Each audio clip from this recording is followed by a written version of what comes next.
ରାମନାଥ ଅଭିନନ୍ଦନର ଉତ୍ତର। ସ୍ୱାମୀ ବିବେକାନନ୍ଦ କହୁଛନ୍ତି, ସୁଦୀର୍ଘ ରଜନୀ ପ୍ରଭାତ ପରି ବୋଧ ହେଉଛି, ମହାଦୁଃଖର ଅବସାନ ହେଲା ପରି ପ୍ରତୀତ ହେଉଛି, ମହାନିଦ୍ରାରେ ନିଦ୍ରିତ ଶବ ଯେପରି ଜାଗ୍ରତ ହେଉଛି। ଇତିହାସର କଥା ଦୂରେ ଥାଉ, କିମ୍ବଦନ୍ତୀ ମଧ୍ୟ ଯେଉଁ ସୁଦୂର ଅତୀତର ଘନ ଅନ୍ଧକାର ଭେଦ କରିବାକୁ ଅସମର୍ଥ, ସେଥିରୁ ଏକ ଅପୂର୍ବ ବାଣୀ ଯେପରି ଶ୍ରୁତିଗୋଚର ହେଉଛି। ଜ୍ଞାନ, ଭକ୍ତି, କର୍ମର ଅନନ୍ତ ହିମାଳୟ ସ୍ୱରୂପ ଆମର ମାତୃଭୂମି ଭାରତର ପ୍ରତି ଶୃଙ୍ଗରେ ପ୍ରତିଧ୍ୱନିତ ହୋଇ ଯେପରି ସେହି ବାଣୀ ମୃଦୁ ଅଥଚ ଦୃଢ଼ ଅଭ୍ରାନ୍ତ ଭାଷାରେ କେଉଁ ଏକ ଅପୂର୍ବ ରାଜ୍ୟର ସମ୍ବାଦ ବହନ କରି ଆଣୁଅଛି। ଯେତେ ଦିନ ବିତି ଯାଉଛି, ଯେପରି ତାହା ସେତିକି ସ୍ପଷ୍ଟତର, ସେତିକି ଗଭୀରତର ହେଉଛି। ଯେପରି ହିମାଳୟର ପ୍ରାଣପଦ ବାୟୁ ସ୍ପର୍ଶରେ ମୃତଦେହର ଶିଥିଳ ପ୍ରାୟ ଅସ୍ଥିମାଂସରେ ମଧ୍ୟ ପ୍ରାଣ ସଞ୍ଚାର ହେଉଛି। ନିଦ୍ରିତ ଶବ ଜାଗ୍ରତ ହେଉଛି, ତାହାର ଜଡ଼ତା କ୍ରମଶଃ ଦୂର ହୋଇଯାଉଛି। ଯିଏ ଅନ୍ଧ ସେ ଦେଖିପାରୁନାହିଁ, ବିକୃତ ମସ୍ତିଷ୍କ ଯିଏ ସେ ବୁଝିପାରୁନାହିଁ ଯେ ଆମର ଏହି ମାତୃଭୂମି ଗଭୀର ନିଦ୍ରା ପରିତ୍ୟାଗ କରି ଜାଗ୍ରତ ହେଉଛନ୍ତି।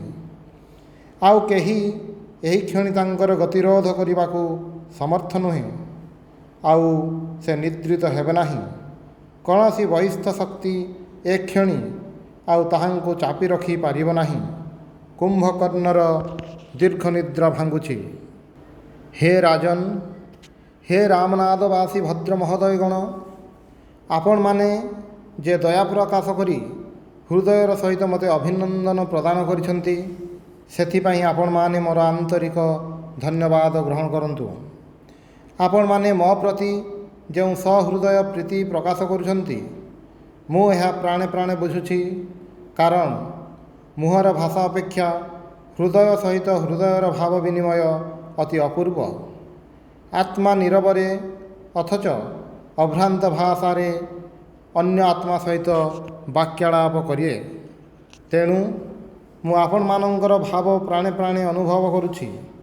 ହେ ରାମନାଦ ଅଧିପ, ଆମ ଧର୍ମ ଓ ମାତୃଭୂମି ପାଇଁ ଯଦି ଏହି ଦିନଜନ ଦ୍ୱାରା ପାଶ୍ଚାତ୍ୟ ଦେଶରେ କୌଣସି କାର୍ଯ୍ୟ କରାହୋଇଥାଏ, ଯଦି ଆମ ସ୍ୱଦେଶବାସୀଙ୍କ ଚିତ୍ତ ସେମାନଙ୍କ ଗୃହରେ ହିଁ ଅଜ୍ଞାତ ଓ ଗୁପ୍ତ ଭାବରେ ରକ୍ଷିତ ଅମୂଲ୍ୟ ରତ୍ନରାଜି ପ୍ରତି ଆକୃଷ୍ଟ କରିବା ପାଇଁ କୌଣସି କାର୍ଯ୍ୟ କରାହୋଇଥାଏ, ଯଦି ସେମାନେ ଅଜ୍ଞାନତା ଯୋଗୁଁ ତୃଷ୍ଣାର ତାଡ଼ନାରେ ପ୍ରାଣତ୍ୟାଗ ନ କରି ବା ଅନ୍ୟ ସ୍ଥାନର ମଳିନ ପୟ ପ୍ରଣାଳୀର ଜଳପାନ ନ କରି ସେମାନଙ୍କର ସ୍ୱଗୃହ ସମୀପବର୍ତ୍ତିନୀ ଅନନ୍ତ ପ୍ରବାହିନୀ ନିର୍ଝରିଣୀର ନିର୍ମଳ ଜଳ ପାନ କରିବା ପାଇଁ ଆହୁତ ହୋଇଥାନ୍ତି, ଯଦି ଆମ ସ୍ୱଦେଶବାସୀଙ୍କୁ କିଛି ପରିମାଣରେ କର୍ମପରାୟଣ କରିବା ପାଇଁ ରାଜନୈତିକ ଉନ୍ନତି, ସମାଜ ସଂସ୍କାର ବା କୁବେରର ଐଶ୍ୱର୍ଯ୍ୟ ଥିଲେ ମଧ୍ୟ ଧର୍ମ ଯେ ଭାରତର ପ୍ରାଣ, ଧର୍ମ ଗଲେ ଯେ ଭାରତର ପ୍ରାଣ ମଧ୍ୟ ଯିବ, ଏହା ବୁଝାଇବା ପାଇଁ ଯଦି କୌଣସି କାର୍ଯ୍ୟ କରାହୋଇଥାଏ, ହେ ରାମନାଦ ଅଧିପ, ଭାରତ ଅଥବା ଭାରତର ବାହାରେ ମୋ ଦ୍ୱାରା ଯାହା କିଛି କାର୍ଯ୍ୟ ହୋଇଛି, ସେଥିପାଇଁ ପ୍ରଶଂସାର ଭାଗୀ ଆପଣ। କାରଣ ଆପଣ ହିଁ ପ୍ରଥମେ ମୋ ମସ୍ତକରେ ଏହି ଭାବ ପ୍ରବେଶ କରାଇ ଦେଇଥିଲେ ଏବଂ ଆପଣ ହିଁ ପୁନଃ ମୋତେ ଏହି କାର୍ଯ୍ୟ ପାଇଁ ଉତ୍ସାହିତ କରିଥିଲେ। ଆପଣ ଯେପରି ଅନ୍ତର୍ଦୃଷ୍ଟି ବଳରେ ଭବିଷ୍ୟତ ଜାଣିପାରି ମୋତେ ବରାବର ସାହାଯ୍ୟ କରି ଆସିଛନ୍ତି, କେବେ ହେଲେ ମୋତେ ଉତ୍ସାହ ଦେବାରୁ ବିରତ ହୋଇନାହାନ୍ତି। ଅତଏବ ଆପଣ ଯେ ମୋର ସଫଳତାରେ ପ୍ରଥମେ ଆନନ୍ଦ ପ୍ରକାଶ କରିଛନ୍ତି ଏବଂ ମୁଁ ଯେ ଭାରତକୁ ଆସି ପ୍ରଥମେ ଆପଣଙ୍କ ରାଜ୍ୟରେ ଓହ୍ଲାଇଲି, ଏହା ଉଚିତ ହୋଇଛି। ହେ ଭଦ୍ର ମହୋଦୟଗଣ, ଆପଣମାନଙ୍କ ରାଜା ଯେପରି ପୂର୍ବରୁ କହିଛନ୍ତି, ଆମକୁ ବଡ଼ ବଡ଼ କାର୍ଯ୍ୟ କରିବାକୁ ହେବ, ଅଦ୍ଭୁତ ଶକ୍ତିର ବିକାଶ କରିବାକୁ ହେବ, ଅନ୍ୟ ଜାତିକୁ ଅନେକ ବିଷୟ ଆମକୁ ଶିଖାଇବାକୁ ହେବ। ଦର୍ଶନ, ଧର୍ମ ବା ନୀତିବିଜ୍ଞାନ କହ, ଅଥବା ମଧୁରତା, କମଳତା ବା ମାନବ ଜାତି ପ୍ରତି ଅକପଟ ପ୍ରୀତିରୂପକ ସଦ୍ଗୁଣରାଜି କହ, आमर यही मातृभूमि ए समस्तंकर प्रसूति। एवं मध्य भारत रे एगुड़िक विद्यमान एवं मु पृथ्वी संबंध में जहाँ किसी अभिज्ञता लाभ करिछि सेही बल मु दृढ़ भाव साहसर सहित वर्तमान कहीपे एवं मध्य भारत ए समस्त विषय रे पृथ्वीर समस्त जाति अपेक्षा श्रेष्ठ। यही सामान्य आश्चर्य विषयटी लक्ष्य कर देखंतु। गत 4-5 वर्ष धरी जगत रे अनेक गुरुतर राजनैतिक परिवर्तन घटुछि। पाश्चात्य देश रे सर्वत्र बड़ बड़ संप्रदाय उठी विभिन्न देश रे प्रचलित नियम पद्धति समूह को एका बेलके विपर्यस्त करिबा पई चेष्टा करी केतेक परिमाण रे कृतकार्य मध्य हेउछंती। आम देशर लोकंकु पचारंतु सेमाने ए समस्त कथा किछि सुनिछंती कि नाही। सेमाने किछि सुनि नाहंती। किंतु चिकागो रे धर्म महासभा बसिथिला। भारतरू से ही महासभा को जड़े सन्यासी प्रेरित होई सादरे गृहीत होइथिले एवं सही दिन ठारू पाश्चात्य देश रे से कार्य करुछंती। एठारे अति दरिद्र भिक्षुक पर्यंत ताहा जाने। लोके कही थांती आम देशर साधारण लोके बड़ मोटा बुद्धिया। सेमाने दुनियार कौनसी प्रकार संवाद रखती नहीं। संवाद रखिबाकू मध्य चाहती नहीं। पूर्वे मोर मध्य यही मत आड़ को झुंक थिला किंतु वर्तमान बुझुछि मु अनभिज्ञतावशत सेहीपरि मन करुथिली। काल्पनिक गवेषणा किंबा क्षिप्र गति रे देशदर्शक भूप्रदक्षिणकारी लिखित पुस्तक पाठ अपेक्षा अभिज्ञतारू ही अनेक बेसी ज्ञान लाभ हुए। मो निजर अभिज्ञतारू मु एही ज्ञान लाभ करिछि जे आम देशर साधारण लोके निर्बोध नुहंती अथवा सेमाने जगतर संवाद जानिबा पई जे कम व्याकुल ताहा मध्य नुहे। पृथ्वीर अन्यान्य स्थानर लोके जेपरि संवाद संग्रह रे आग्रहान्वित एमाने मध्य ठीक सेहीपरि। तेबे प्रत्येक जातिर गोटिए गोटिए जीवन उद्देश्य अछि। प्रत्येक जाति प्राकृतिक नियम रे केते गुड़िए विशेषत्व नहीं जन्मग्रहण करिछि। सकल जाति मिली जेपरि एक महा ऐक्यतान वाद्य सृष्टि करिसंती। प्रत्येक जाति मध्य जेपरि एथिरे गोटिए गोटिए पृथक पृथक स्वर संचार करुछंती। ताहा ही सेमानंकर जीवनी शक्ति, ताहा ही सेमानंकर जातीय जीवनर मेरुदंड मूलभित्ति।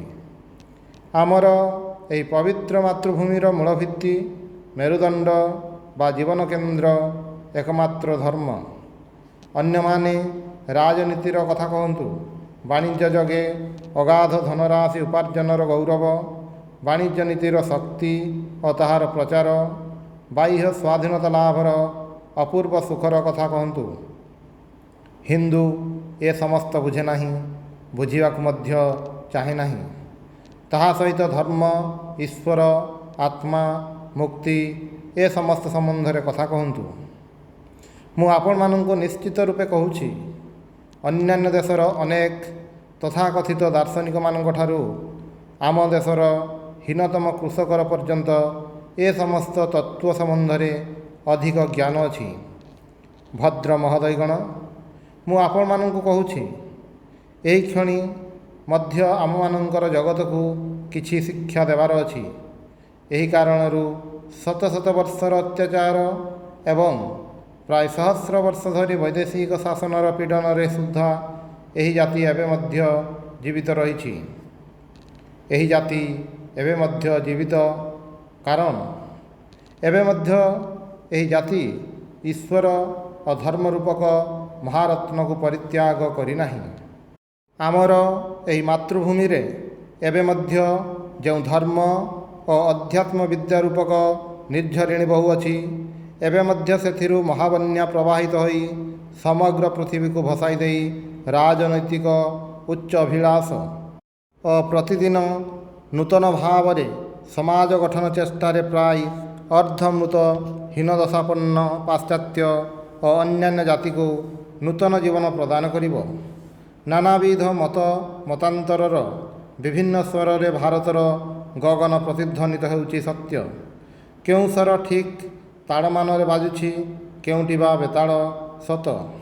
କିନ୍ତୁ ବେଶ ବୁଝାଯାଉଛି ତାହା ମଧ୍ୟରୁ ଗୋଟିଏ ପ୍ରଧାନ ସ୍ୱର ଯେପରି ଭୈରବ ରାଗରେ ସପ୍ତମକୁ ଉଠି ଅନ୍ୟ ଗୁଡ଼ିକୁ ଚପାଇ ଦେଉଛି, ତ୍ୟାଗର ଭୈରବ ରାଗ ନିକଟରେ ଯେପରି ଅନ୍ୟାନ୍ୟ ରାଗ ରାଗିଣୀ ଲଜ୍ଜାରେ ମୁଖ ଲୁଚାଇଛନ୍ତି। ବିଷୟାନ୍ ବିଷବତ୍ ତ୍ୟଜ, ଭାରତୀୟ ସକଳ ଶାସ୍ତ୍ରରେ ଏହା ହିଁ କଥା, ଏହା ହିଁ ସକଳ ଶାସ୍ତ୍ରର ମୂଳତତ୍ତ୍ୱ।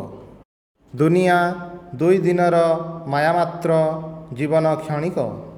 ଏହା ପଛରେ ଦୂରରେ, ବହୁ ଦୂରରେ ସେହି ଅନନ୍ତ ଅପାର ରାଜ୍ୟ। ଯାଅ, ସେଠାକୁ ଚାଲିଯାଅ। ଏ ରାଜ୍ୟ ମହାବୀର ମନୀଷୀଗଣଙ୍କ ହୃଦୟ ଜ୍ୟୋତିରେ ଉଦ୍ଭାସିତ। ସେମାନେ ଏହି ତଥାକଥିତ ଅନନ୍ତ ଜଗତକୁ ମଧ୍ୟ ଗୋଟିଏ କ୍ଷୁଦ୍ର ମୃତ୍ତିକା ସ୍ତୂପ ବୋଲି ଜ୍ଞାନ କରନ୍ତି। ସେମାନେ କ୍ରମଶଃ ଏହି ରାଜ୍ୟ ଛାଡ଼ି ଆହୁରି ଦୂରକୁ, ଦୂରତମ ରାଜ୍ୟକୁ ଚାଲିଯାଆନ୍ତି। କାଳ, ଅନନ୍ତ କାଳର ମଧ୍ୟ ସେଠାରେ ଅସ୍ତିତ୍ୱ ନାହିଁ। ସେମାନେ କାଳର ସୀମା ଛାଡ଼ି ଦୂରକୁ, ଅତି ଦୂରକୁ ଚାଲିଯାଆନ୍ତି। ସେମାନଙ୍କ ପାଇଁ ଦେଶର ମଧ୍ୟ ସତ୍ତା ନାହିଁ। ସେମାନେ ତାହାକୁ ମଧ୍ୟ ପାର ହୋଇଯିବାକୁ ଚାହାନ୍ତି। ଏହା ହିଁ ଧର୍ମର ଗୂଢ଼ତମ ରହସ୍ୟ।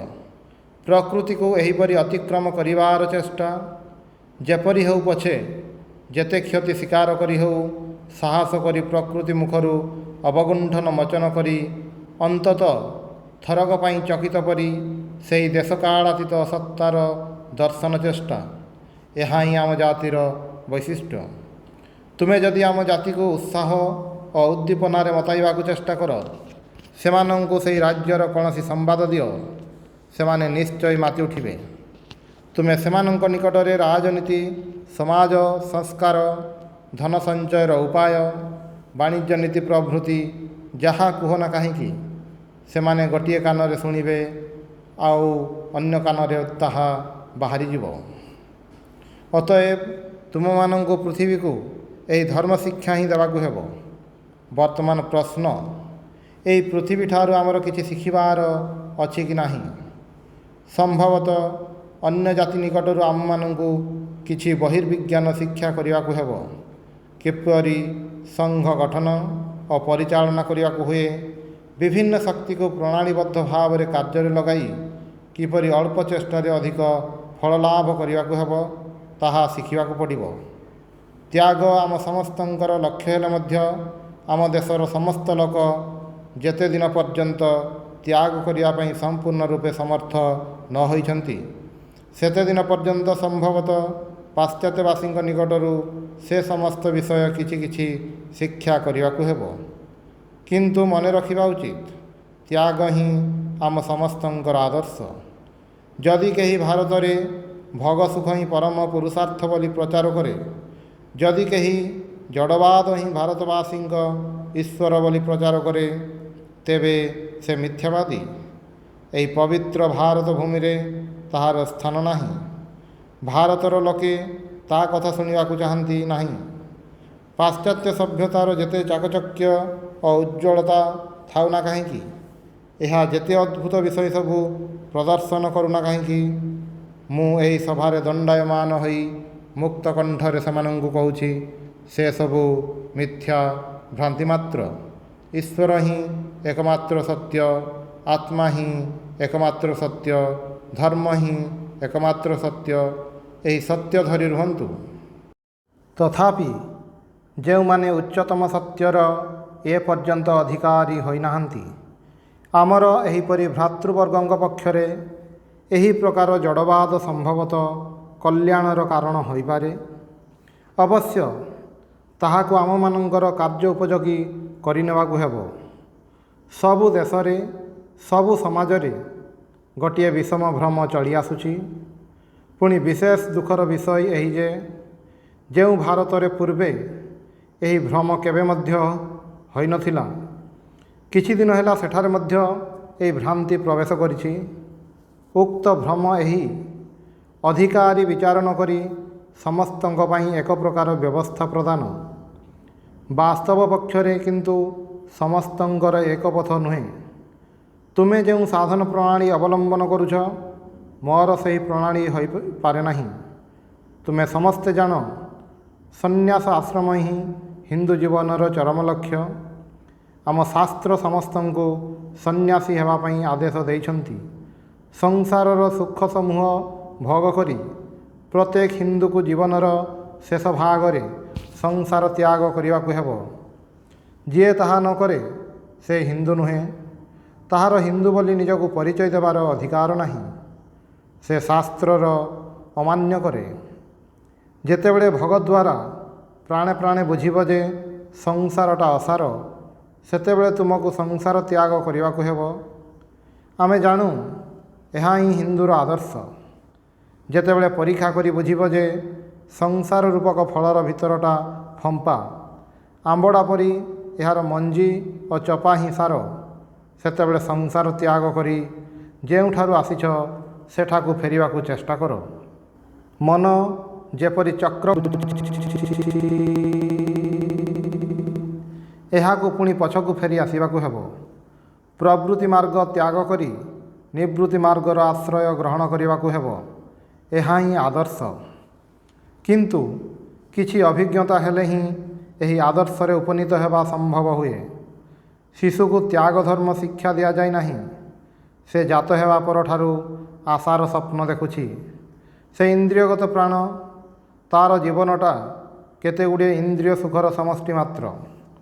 ସବୁ ସମାଜରେ ଶିଶୁ ପରି ଅଜ୍ଞାନ ଲୋକମାନେ ଅଛନ୍ତି। ସଂସାରର ଅସାରତା ବୁଝିବାକୁ ହେଲେ ପ୍ରଥମେ ସେମାନଙ୍କୁ କିଛି ସୁଖଭୋଗର ଅଭିଜ୍ଞତା ଅର୍ଜନ କରିବାକୁ ପଡ଼ିବ। ତେବେ ଯାଇ ସେମାନେ ବୈରାଗ୍ୟ ଲାଭ କରିବା ପାଇଁ ସମର୍ଥ ହେବେ। ଆମ ଶାସ୍ତ୍ରରେ ଏଥିପାଇଁ ଯଥେଷ୍ଟ ବ୍ୟବସ୍ଥା ରହିଛି। କିନ୍ତୁ ଦୁଃଖର ବିଷୟ, ପରବର୍ତ୍ତୀ କାଳରେ ସନ୍ନ୍ୟାସୀର ନିୟମ ଅନୁସାରେ ସମାଜର ଆପାମର ସାଧାରଣଙ୍କୁ ପରିଚାଳିତ କରିବା ପାଇଁ ଗୋଟିଏ ବିଶେଷ ଚେଷ୍ଟା ହୋଇଛି। ଏହା ମହାଭୁଲ। ଭାରତର ଯେଉଁ ଦୁଃଖ ଦାରିଦ୍ର୍ୟ ଦେଖାଯାଉଛି, ତାହା ଅନେକ ପରିମାଣରେ ଏହି କାରଣରୁ ହିଁ ହୋଇଛି।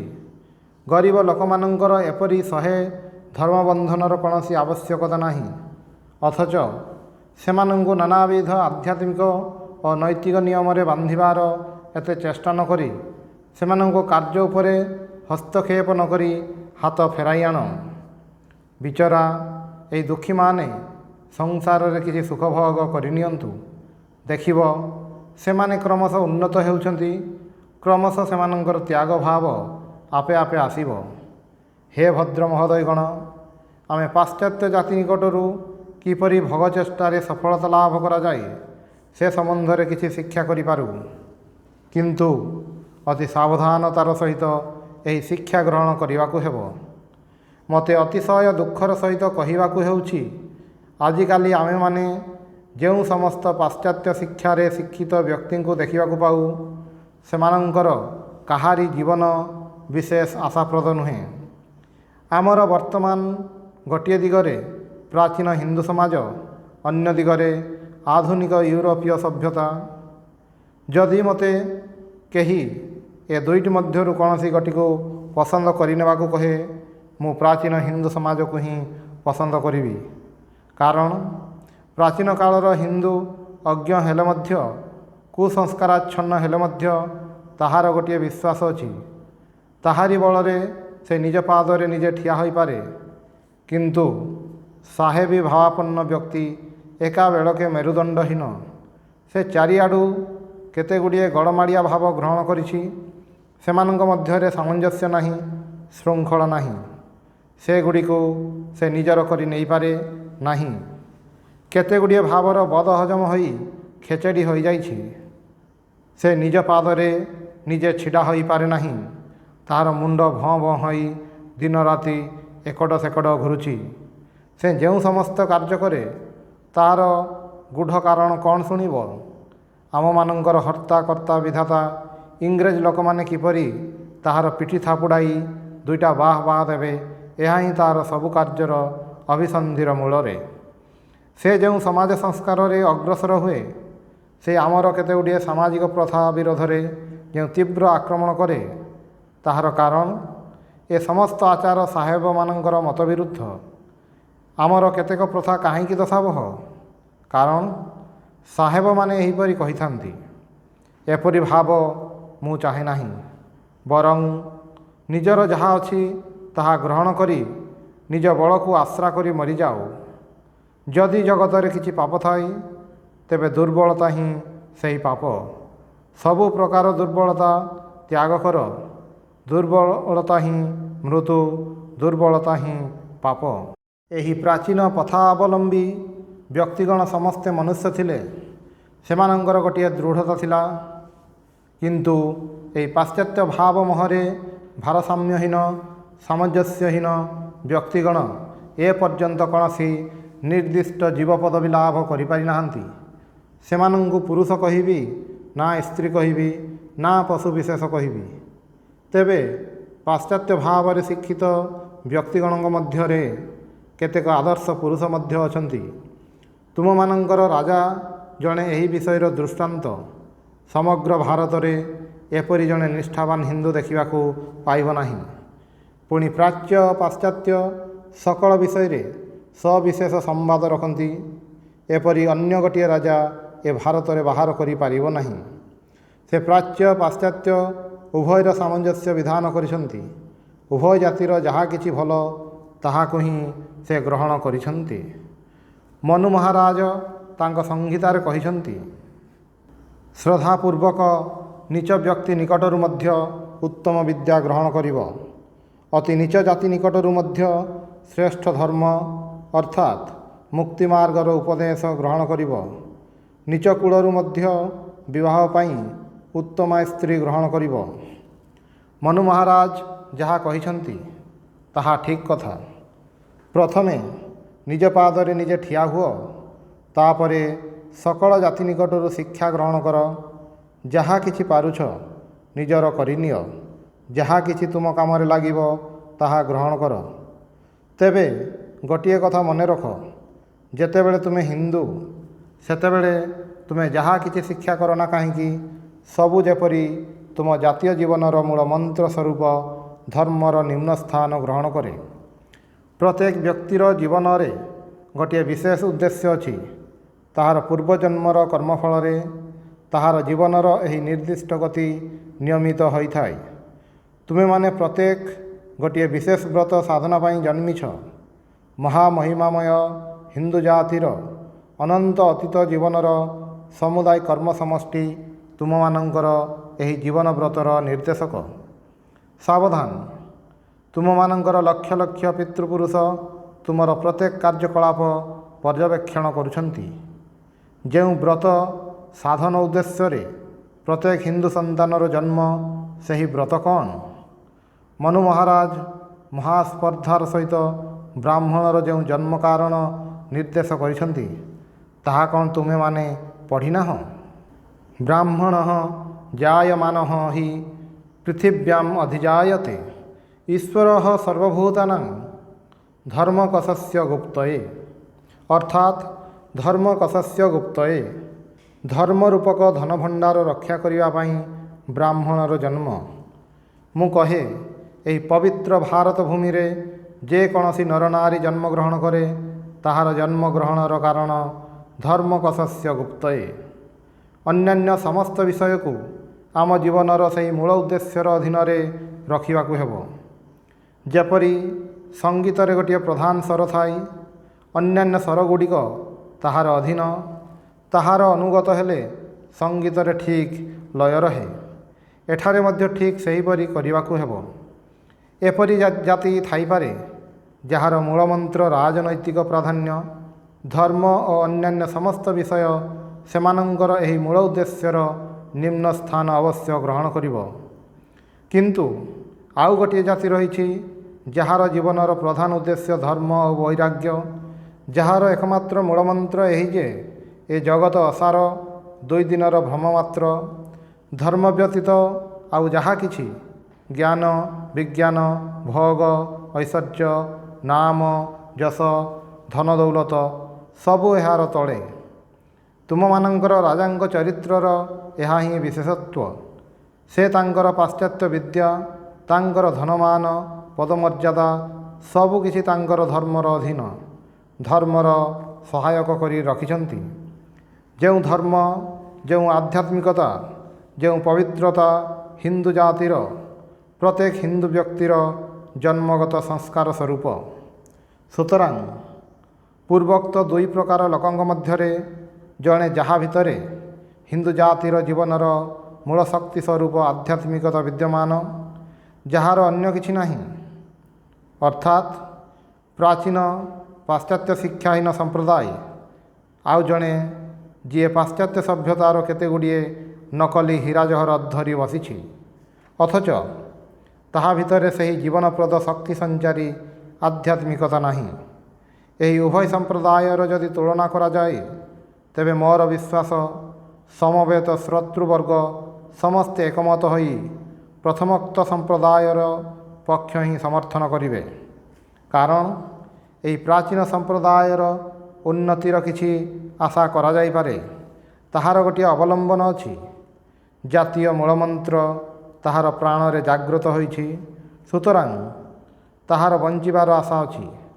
ଶେଷୋକ୍ତ ସମ୍ପ୍ରଦାୟର କିନ୍ତୁ ମୃତ୍ୟୁ ଅବଶ୍ୟମ୍ଭାବୀ। ଯେପରି କୌଣସି ବିଶେଷ ବ୍ୟକ୍ତି ପକ୍ଷରେ ଯଦି ତାହାର ମର୍ମସ୍ଥାନରେ କୌଣସି ଆଘାତ ନ ଲାଗିଥାଏ, ତାହାର ଜୀବନର ଗତି ଯଦି ଅବ୍ୟାହତ ରହିଥାଏ, ତେବେ ଅନ୍ୟ କୌଣସି ଅଙ୍ଗରେ ଯେତେ ଆଘାତ ଲାଗୁନା କାହିଁକି ତାହାକୁ ସାଂଘାତିକ ବୋଲି କୁହାଯାଇପାରିବ ନାହିଁ। କାରଣ ଅନ୍ୟାନ୍ୟ ଅଙ୍ଗ ପ୍ରତ୍ୟଙ୍ଗ ବା ସେଗୁଡ଼ିକର କ୍ରିୟା ଜୀବନ ଧାରଣ ପାଇଁ ଅତ୍ୟାବଶ୍ୟକୀୟ ନୁହେଁ। ସେହିପରି ଆମ ଜାତିର ମର୍ମସ୍ଥାନରେ ଆଘାତ ନ ଲାଗିଲେ ତାହାର ବିନାଶର କୌଣସି ଆଶଙ୍କା ନାହିଁ।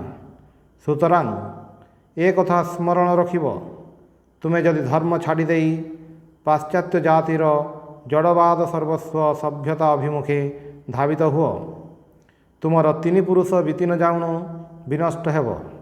ଧର୍ମ ଛାଡ଼ିଲେ ହିନ୍ଦୁର ଜାତୀୟ ମେରୁଦଣ୍ଡ ଭଗ୍ନ ହୋଇଯିବ।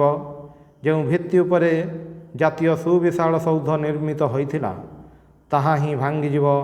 ସୁତରାଂ ଫଳ ହେବ ସମ୍ପୂର୍ଣ୍ଣ ଧ୍ୱଂସ। ଅତଏବ ହେ ବନ୍ଧୁଗଣ, ଆମ ଜାତୀୟ ଉନ୍ନତିର ଏହା ହିଁ ପଥ।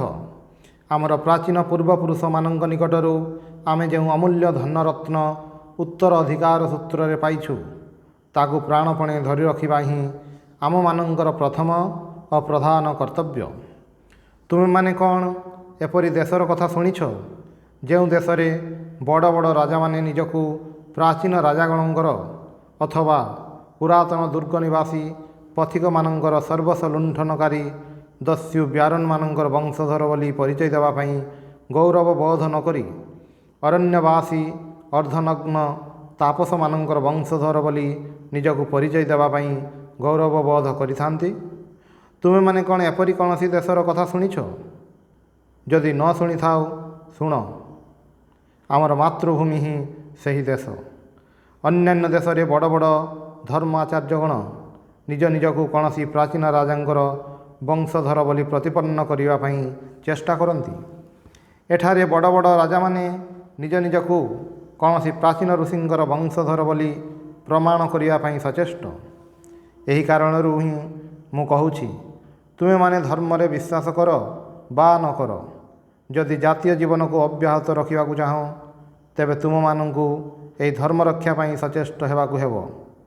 ଏକ ହସ୍ତରେ ଦୃଢ଼ ଭାବରେ ଧର୍ମକୁ ଧରି ଅନ୍ୟ ହସ୍ତ ପ୍ରସାରିତ କରି ଅନ୍ୟାନ୍ୟ ଜାତି ନିକଟରୁ ଯାହା ଶିକ୍ଷଣୀୟ ତାହା ଶିକ୍ଷା କର। କିନ୍ତୁ ମନେ ରଖ ଯେ ସେଗୁଡ଼ିକୁ ହିନ୍ଦୁ ଜୀବନର ସେହି ମୂଳ ଆଦର୍ଶର ଅନୁଗତ ରଖିବାକୁ ହେବ। ତେବେ ଯାଇ ଭବିଷ୍ୟତ ଭାରତ ଅପୂର୍ବ ମହିମାମଣ୍ଡିତ ହୋଇ ଆବିର୍ଭୂତ ହେବ।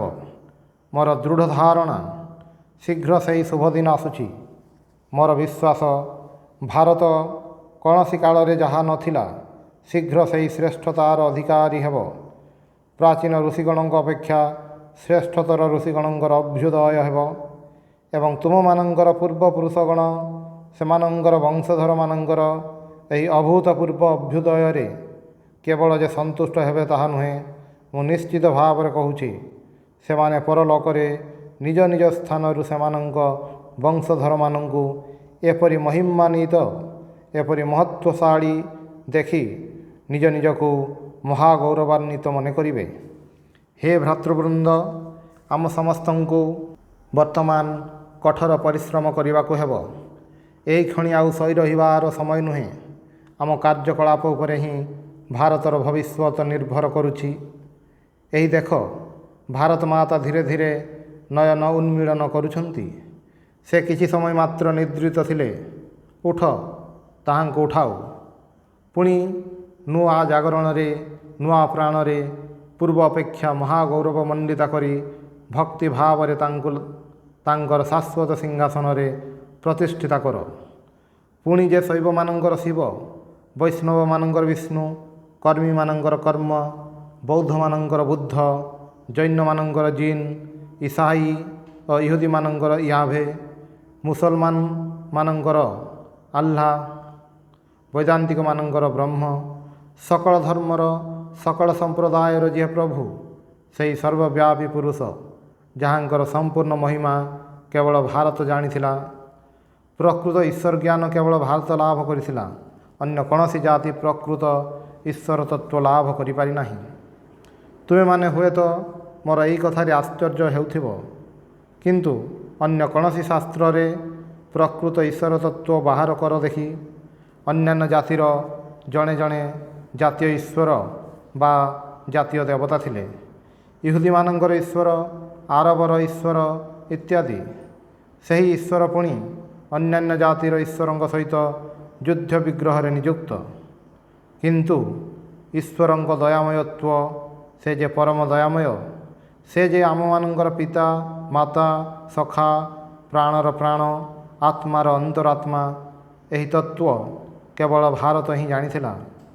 ସେହି ଦୟାମୟ ପ୍ରଭୁ ଆମମାନଙ୍କୁ ଆଶୀର୍ବାଦ କରନ୍ତୁ, ଆମମାନଙ୍କୁ ସାହାଯ୍ୟ କରନ୍ତୁ, ଶକ୍ତି ଦିଅନ୍ତୁ, ଯାହା ବଳରେ ଆମେ ଆମମାନଙ୍କର ଉଦ୍ଦେଶ୍ୟକୁ କାର୍ଯ୍ୟରେ ପରିଣତ କରିପାରିବା।